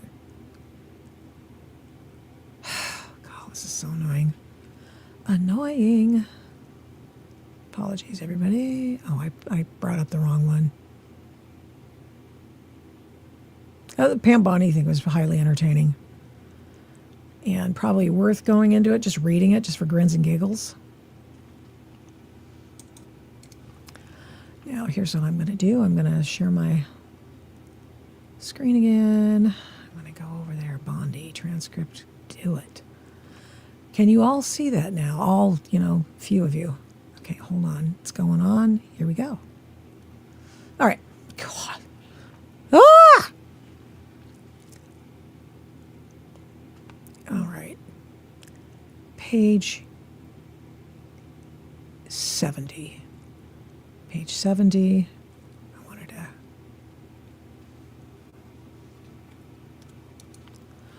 This is where, let's see.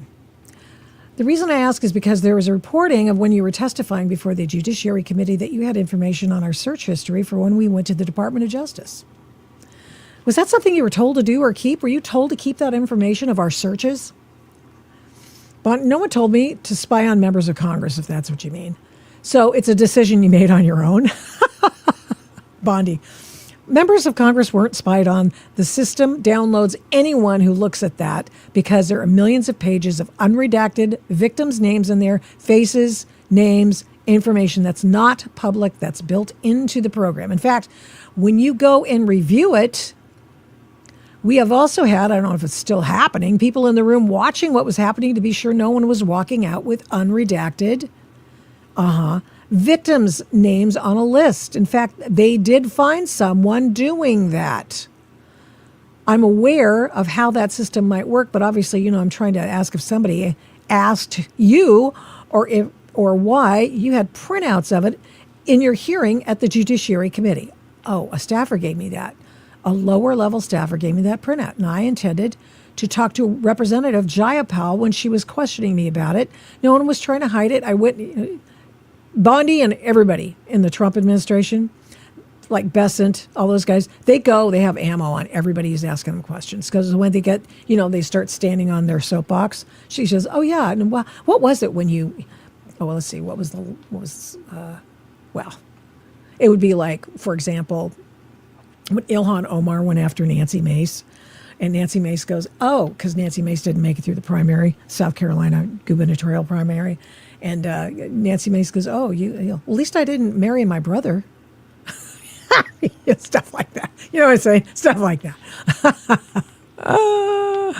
Okay.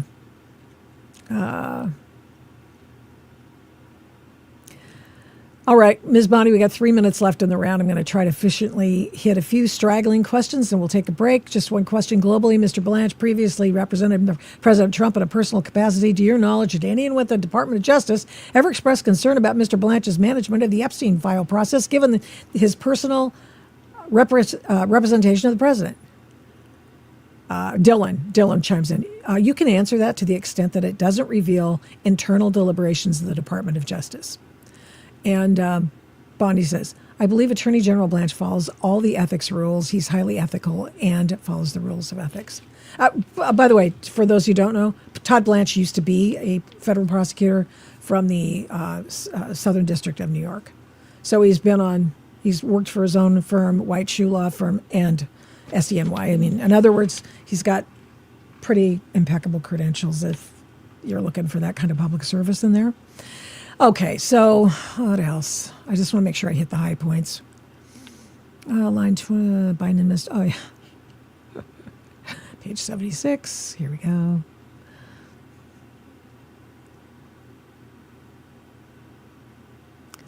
Ms. Bondi, I'm sorry. Yes, some. Let's find out what the question is. How many members that you invited pursuant to the briefing that you were at, how many members actually took you up on the offer? You mean to come to our offices and get updated? Yes, correct. I don't believe any did. And Ms. Bondi, oh, yes, some did. I apologize. Some Republican members did. Yes, Representatives Boebert, Cloud, and Perry, and maybe Representative Burchett, maybe. Yes, 3. I was thinking about the Democrat side. No, Democrats took us up on that. I did meet at one point, but was not on the same. But she's not on this committee, Representative Jayapal. And to be clear, no Democrats on our committee took you up on your offer to meet with them and find out all the answers to these questions. No. And during the briefing, to my knowledge, no, to meet with anyone in my office, not with me. They didn't even meet with anyone in the DOJ office, AG's office. Okay, so that's worth a mention because as they do this grandstanding, I mean, both sides do it. Let's just not be honest. As they do their grandstanding, they, if they haven't availed themselves of getting up to scratch on certain issues, Ro-Khanna, then they look stupid. I mean, they look dumb, like Ro-Khanna, dumb. And so anyway, Attorney General Bondi, given the times you've testified on the subject, you're no longer involved in DOJ matters. Is there anything you've not been asked today or any other setting that you believe is relevant to this committee's investigation? No. Chairman Comer, Madam Attorney General, thank you for being here today. You've answered the questions. And then they go into the individual congressional reps. And I don't recall anything of value except them being beclowned by Harmeet Dillon was set forth. 85 salacious allegations. Oh, they said that you withdrew salacious allegations against President Trump. That was when the 13-year-old, the person who claimed to have been victimized by President Trump when she was 13, and then later recanted because she made the whole thing up. They made sure that was in there as well, and then they redacted it, and then they put it back out after big hue and cry. Okay, you wanted it. I'm sure Trump did not like that, but what are you going to do? Not much. So that's the Bondi stuff. Entertaining. And this is page 91. Just one last thing about how you would want Harmeet Dillon as your attorney. Mr. Ginn. Is it Jin? Hold on, counsel. Can I just ask a question? I don't know if it's possible to do this appropriately on the record, given the nature of the person you're talking about. So this guy, this congressional representative, is trying to ask Pam Bondi about a document that he can't show her. I think that's the way that went. But I'm not sure if Attorney General Bondi knows the identity of the person you're referring to. But Ms. Bondi, I don't. Mr. Gwynn. And so I think it's hard for her to make sure that she's correctly answering the questions about the person's status and the like. Harmeet. Yeah, it's just to be a witness's best understanding, whatever the understanding is. Harmeet Dillon, we're not playing a game here, are we? Do you want to I think only you are, says the congressional rep, Dylan. Ask her the answers. I think you're the only one who is. So Harmy goes, or do you want a shell game? So the question and every other question to the best of the witness's understanding, and if the witness lacks the understanding that you're describing, that's the answer. So Hermit Dillon says, and if there's a lack of foundation for this question, that would be a basis not to answer it. Do you have the document? Asks Bondi. No, says the somebody who's been redacted.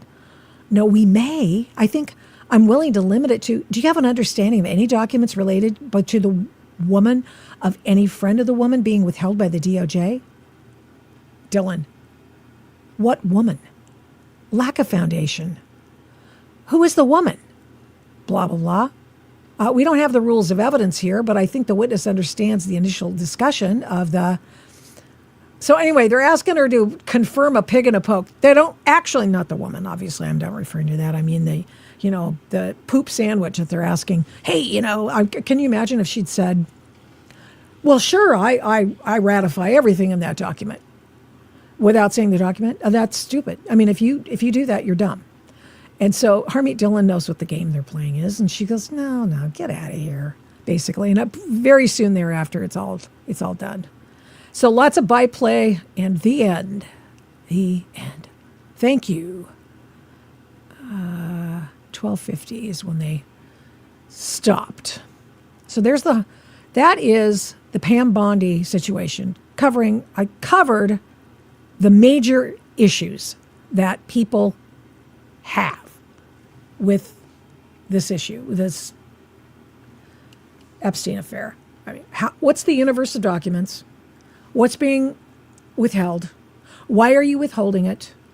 And why all of a sudden, my personal thing, hey, why all of a sudden are you guys interested in the Epstein files when you didn't get a flying flipping frittata about it? Like for the past four years during Joe Biden's presidency. Anyway, crazy day today, right? That's it for now. I think that will do fine right now. Going through a 111-page document. You're welcome. And I took the highlights. I probably missed a couple of things. It was 111 pages, by the way. I had scads of things I wanted to look out over it, but or highlight, but whatever. Don't forget, Hot Book Summer is happening on the Adult in the Room podcast. We've got spy thriller novelists coming up this summer to talk about their books and others as well.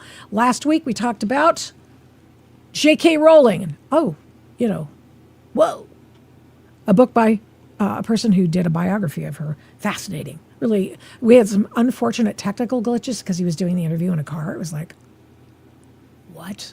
Anyway, Alex cleaned it up. We've got it out there on a video. And we'll make sure you can get it. You just go to all of our sites. YouTube's the easiest. Okay. Thank you so much for watching the Adult in the Room podcast. I hope you are better armed for the next naysayer who comes your way, whether it be about state of California elections, whether it be about the Iran SITREP, whether it's on this Jeffrey Epstein thing. I did see some, there might have been something that came out on